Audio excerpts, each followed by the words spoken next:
with our understanding of experimental error being either systematic or random error, we're going to look at titrimetric and gravimetric analysis and state which type of errors specifically will affect accuracy and precision.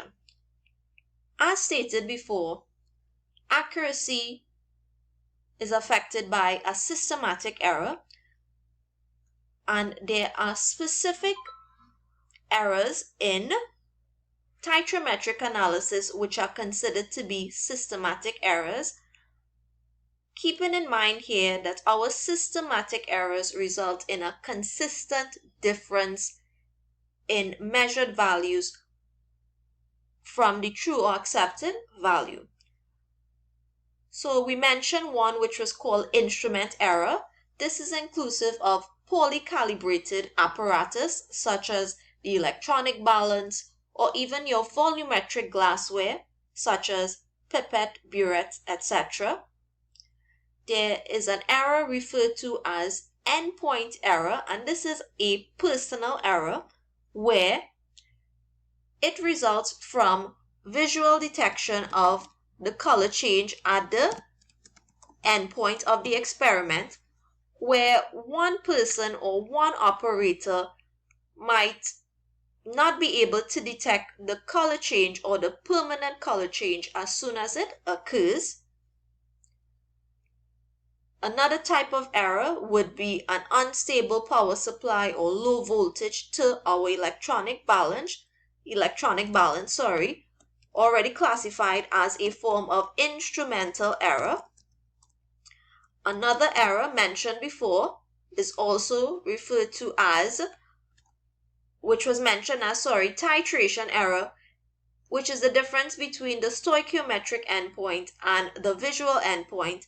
This type of error cannot be avoided, and it is referred to as a method error. Another one would include using the wrong amount of indicator for a sharp color change. So let's say, for example, in an experiment you use 2 drops of indicator which doesn't give a sharp color change.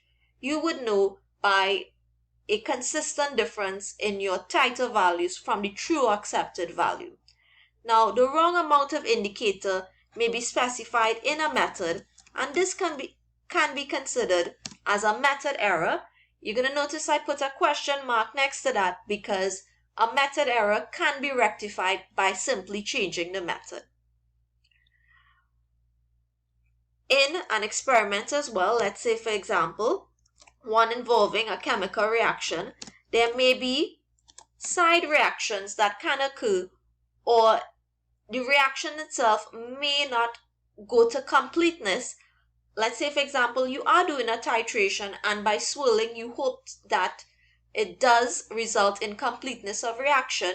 That may or may not happen. So these are all examples of systematic errors that affect accuracy.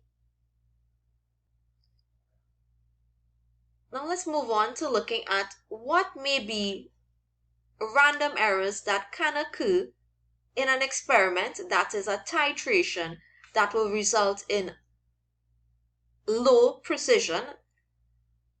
So let's look at the random errors that can occur in a titration, and these include visual judgment of the readings on the volumetric glassware,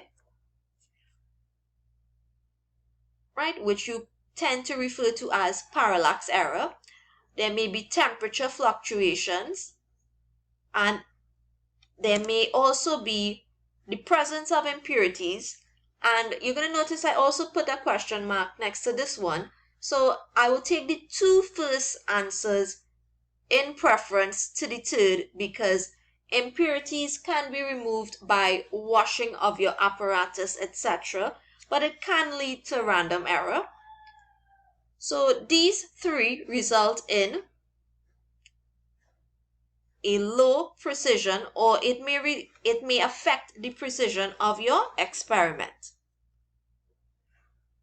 Now let's look at gravimetric analysis, where we want to look at what errors may result in or affect the accuracy, and these would be systematic errors such as that faulty calibrated instrument. There may be a low voltage or low power supply to an electronic device. There may be a mechanical loss of materials, let's say in washing of a precipitate, right? Or there may be loss of material on filtering, let's say for example adhering to the filter paper, or due to the solubility of the precipitate itself, where on washing the precipitate to remove any impurities, some of it may dissolve and be lost in the filtrate. And these are all examples of systematic errors which will affect the accuracy of gravimetric analysis. So these are all systematic errors.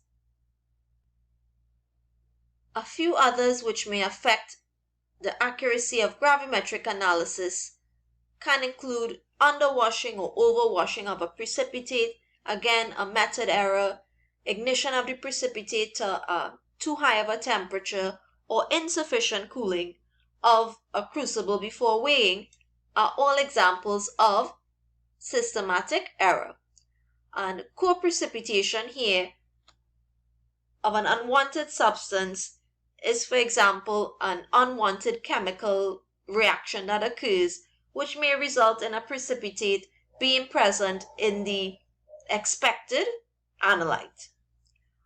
And of course, we can also look at what may affect the precision of an experiment, and these random errors would be similar to those that affect a titrimetric analysis, inclusive of the visual judgment of readings on your volumetric glassware, any sort of temperature fluctuations, and of course, because we are using an electronic balance, there may be air drafts or air fluctuations in the electronic balance which can lead to weighing errors.